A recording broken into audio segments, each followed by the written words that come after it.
बड़े दुर्भाग्य की बात है कि अपने पंथ के ही होकर तथ्य को समझ नहीं पाए। ना समझे के कारण ऐसा भी कहते हैं ये नाम में क्या रखा है, ये नाम स्मरण पाखंड है, बाह्य नंबर है, ये पता नहीं क्या करते हैं। ये वंश परंपरा वाले पता नहीं भक्तों के कान में क्या फुसुर फुसुर करते रहते हैं। जो कान में नाम दान दिया जाता है तो जाहिर है चौका आरती भजन कीर्तन झान मंजीरे बजते हैं तो शोर होता है, शोर होता है तो कान में सुनाना पड़ता है। तो लोग कहते हैं ये क्या फुसुर फुसुर कर रहे हैं। कुछ लोग ऐसा कहते हैं ये वंश गद्दी वाले क्या करते हैं, कान में फुसुर फुसुर करते हैं। ये कानाफूसी क्यों करते हैं? कानाफूसी की बात ही नहीं मेरे भाई साहब। तो कहते हैं राम नाम की लूट है, लूट सके तो लूट, अंत काल पछताएगा जब प्राण जाएंगे छूट। ये कोई छुपा छुपी वाली बात नहीं, साहब तो लुटाने को तैयार है। लूटो, नहीं लूट पाओगे तो पछताओगे। राम नाम की लूट है, लूट सके तो लूट सकते हो तो लूट लो जितना लूट सकते हो, अंत काल पछताओगे जब प्राण जाएंगे छूट। तो छुपाने की कोई बात ही नहीं, साहब तो लुटाने खड़े हैं। लेकिन शोर होता है चौका आरती जब, और चौका आरती को भी लोग देखिए कहना तो नहीं चाहिए लेकिन कहना पड़ता है, ये बातें कहनी पड़ती है। लोग कहते हैं ये चौका आरती क्या है, जड़ पूजा है। भाई चौका आरती में किस जड़ की पूजा हो रही है? पहले बात तो चौका आरती क्या है? कुछ हमारे ही पंथ के लोग कहते हैं ये पाखंड है।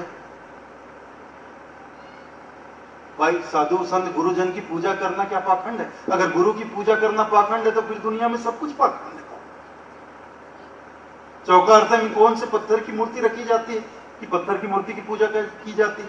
वहां साक्षात चैतन्य गुरुदेव विराज होते हैं आसन में, आसन में किसी पत्थर को तो नहीं रखा जाता है।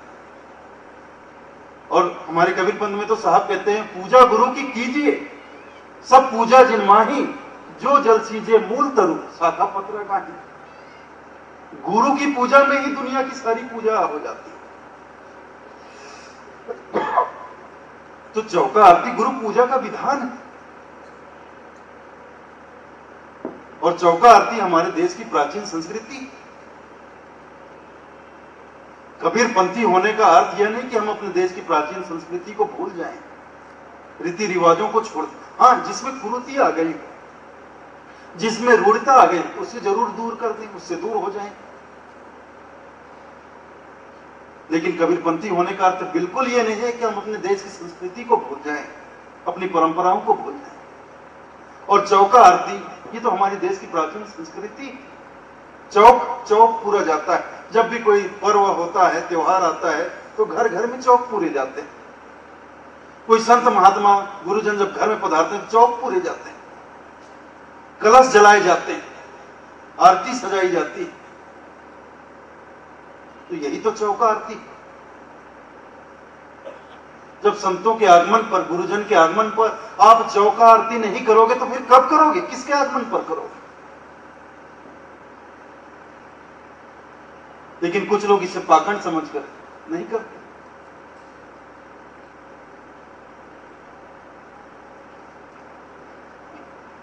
खैर अब उनका हिसाब हो जाने, हमें क्या। नाम का भी खंडन करते, क्या नाम क्या रखा है? अरे मेरे भाई नाम में ही तो रखा है, बगैर नाम के स्वरूप को प्राप्त कैसे करोगे?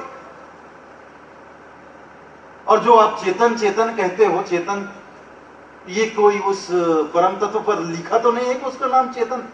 चेतन भी तो आपका ही दिया हुआ नाम है, उस पर खुदा तो नहीं ये चेतन तत्व है। तो जो आप भी ध्यान में बैठते हो कि हम शुद्ध बुद्ध चेतन हैं, हम शुद्ध बुद्ध चेतन, तो आप भी तो स्मरण ही कर रहे हो। तो फिर दूसरा जब स्मरण कर रहा है उसको क्यों आप रोकते हो, टोकते हो, उसका विरोध करते हो, खंडन करते हो? तो संत भेष में हो तो इस तरह की बात आपको शोभा नहीं देती। जैसे आप स्मरण कर रहे हो मैं शुद्ध बुद्ध चेतन मात्र हूं, चेतन चेतन, ये भी तो एक नाम ही हुआ, और ये भी तो हमारा ही दिया हुआ एक नाम हुआ, उस पर कोई खुदा तो नहीं। और एक वस्तु के कई नाम हो सकते हैं। पानी, पानी उसको कोई जल कहता है, कोई जल कहता है तो क्या वो गलत कह रहा है? उसको जल भी कहा जाता है। दक्षिण भारत में तन्नी कहा जाता है, उर्दू में आब कहा जाता है, अंग्रेजी में वाटर कहा जा रहा है। तो जिस नाम से आप पुकारते हो हम उसी नाम से पुकारे तो हम ठीक है, दूसरे नाम से पुकारे तो हम गलत हो गए। ये आपका क्या हिसाब है? तो ऐसा नहीं होता है। ठीक है, आप अपने ढंग से कर रहे हैं तो दूसरा दूसरे ढंग से, अपने ढंग से कर रहा है तो करने दीजिए उसको क्यों आप भरमा रहे हैं, भटका रहे हैं? जो सही रास्ते लगा है उसको, तो ऐसा नहीं होना चाहिए। ये बहुत ही एक गलत बात है हमारे पंथ के अंदर। मेल मिलाप तो करते नहीं, आपस में बैठते नहीं, विचार विमर्श करते नहीं, वार्तालाप करते नहीं, बस एक दूसरे के प्रति गलत फहमी पाल कर रखते हैं और ये उसके खिलाफ बोले जा रहा है, वो उसका विरोध किया जा रहा है। बस यही हो रहा है कि उनका तरीका गलत है, ये इनका ढंग अच्छा है, ये सही बताते हैं, वो गलत बताते हैं। ये क्या है ये? और पंथ के कर्णधार होकर आप इस तरह की बातें करेंगे तो आप पंथ को कहां लेकर जाएंगे आप? और पंथ कहीं भी जाए फिर पंथियों को कहां ढकेल रहे हो आप? आज आकर कोई और कुछ बता जाए, कल दूसरा आकर कुछ और बता जाए, तीसरा आकर परसों कुछ और बता जाए, तो क्या करेगा कभी पंथ?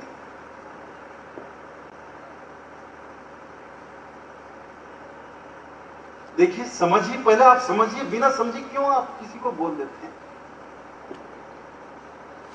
तो चौका आरती तो हमारी संस्कृति है, हम कैसे उसको छोड़ दें? और इसमें बुरा क्या है? जब संतों के आगमन पर, गुरु के आगमन पर हम घर में चौक नहीं पूरेंगे तो किसके आगमन पर पूरेंगे? चौका आरती क्या? चौक पूरना, चौक पूरा जाता है, बढ़िया आसन लगाया जाता है, वहां कलश जलाया, कलश जलाना हमारे देश की संस्कृति है। आरती सजाई जाती है, संतों की आरती उतारी जाती है,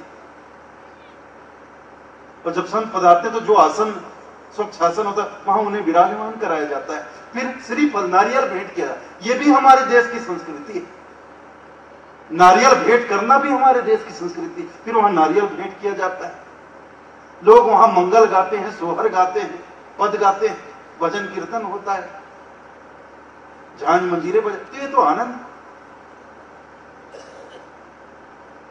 वहां सत्संग होता है, प्रवचन होता है, भजन होता है, कीर्तन होता है, तो ये तो होगा। अब इसमें पाखंड क्या है आप जरा बताएं मुझे।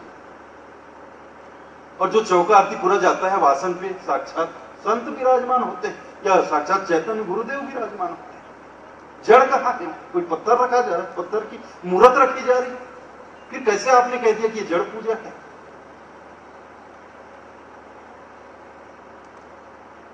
मुझसे कुछ लोग कह रहे थे कि इस क्षेत्र में इस तरह की बातें होती, इसलिए मैं ये बात यहां पर कर रहा हूं।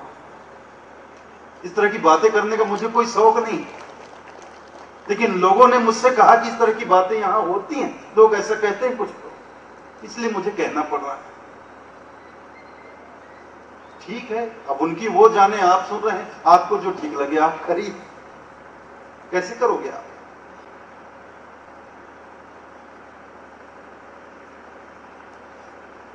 तो ये नाम स्मरण हमारे कबीरपंथ में, कबीरपंथ की सारी शिक्षा और दीक्षा नाम स्मरण पर आधारित है। स्मरण से ही विस्मरण मिटता है, याद करने से ही भूल मिटती है। तो जिस अपने स्वरूप को हम भूले, जिसका विस्मरण हो गया है, वो स्मरण करने से ही मिटेगा, याद करने से भूल मिटेगी। और जिस दिन अपने स्वरूप का बोध हो गया, उस दिन हमारी सारी क्षुधाएं, सारी हवस मिट जाती, सारी वासनाएं समाप्त हो जाती हैं और संसार से मोह भंग हो जाता है। हम अपने स्वरूप में पुनः रम जाते हैं, सुरती वापस लौट आती है। देखिए, सुरती उलटने की और स्थिर करने की बात है। सुरती उलट स्थिर करो, स्वामी संग लगा। ये स्वामी इसी चेतन तत्व को कहा जा रहा है, उसमें लगाकर इस सुरती को स्थिर कर लो, और इतना स्थिर कर लो कि अब यह दोबारा फिर बाहर ना भागे। इस बात का ध्यान रखना। सुरती तो लगती है, लेकिन एक क्षण को लगती है, फिर भटक जाती है, फिर लगती है, फिर भटक, एक क्षण को झलक मिलता है, फिर चला जाता है। ऐसा तो होगा, 1000 बार होता है। लेकिन ज्ञान की उस स्थिति में हम स्थिर कैसे हो? महत्व तो इस बात का है इस बात का महत्व है। ज्ञान हो जाना ये तो हो जाता है, बार बार होता है, लेकिन उस ज्ञान की अवस्था में हम रुक नहीं पाते हैं। एक क्षण को ज्ञान होता है, फिर हमारी सुर्ती, हमारा ध्यान हट जाता है। तो ध्यान को हम स्थिर करें, स्थिर करेंगे तब बात बनेगी। जब तक शरीर है तब तक तो शरीर में रहना ही है। तो अंतिम श्वास तक, साहब इसीलिए श्वासा की बात कर रहे हैं, श्वास श्वास में नाम ले, वृथा श्वास न कोय, ना जाने यह श्वास का हवन हो ना। जीवन है तब तक तो हमें रहना ही है। तो अंतिम श्वास तक ज्ञान की उस स्थिति को बनाकर रखें, स्थिर बनाकर रखें, तब बात बनेगी। तो साहब ने इतना कुछ हमें लखाया, समझाया, बोध कराया। तो साहब के वाणी वचनों को आपने, हमने, सबने यहां मिल बैठकर सुना। भजन के माध्यम से आप लोगों ने सुना, सत्संग के माध्यम से आप लोगों ने सुना।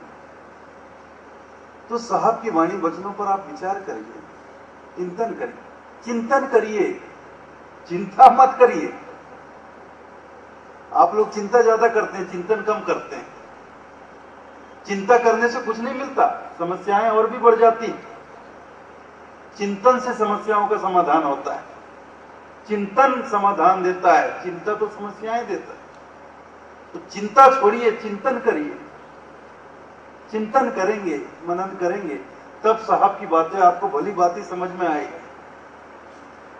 और साहब कोई बहुत ज्यादा जटिल बातें नहीं कहते। साहब तो बिल्कुल आम भाषा में, जन साधारण की भाषा, हमारे और आपकी भाषा में अपनी बात कहते हैं, ताकि हम मर्म को भली भांति समझ पाए, जान पाए। इसीलिए साहब ने इतनी आम भाषा का प्रयोग किया है। तो आप, हम सब साहब के शरण में आए हैं, तो लगन लगाएं साहब के चरणों के प्रति। केवल कंठी बंधा लेने से या दीक्षा लेने से, ठीक है, कबीरपंथी तो कहलाए जाते हैं, लेकिन पंथी का अर्थ भी समझें। पंथी का अर्थ होता है रास्ता चलने वाला, पंथ का अर्थ होता है रास्ता, और जो चलता है वो पंथी कहलाता है। तो आप कंठी बंधाकर, नामदान लेकर बैठे रहे तो पंथी कैसे कहलाओगे आप? जो चलता रहता है वह मुसाफिर कहलाता है, वह पंथी कहलाता है। तो अगर साहब के शरण में आ गए तो साहब के बतलाए हुए रास्ते पर अंतिम श्वास तक आप चलते रहिए, तभी आप वहां पहुंचेंगे जहां आप पहुंचना चाहते हैं। तभी आप वह जान पाएंगे जो आप जानना चाहते हैं। तभी उसके दर्शन होंगे जिसके दर्शन आप करना चाहते हैं। तो मुझे पूरा विश्वास है कि आप लोग मेरे इस निवेदन को स्वीकार करेंगे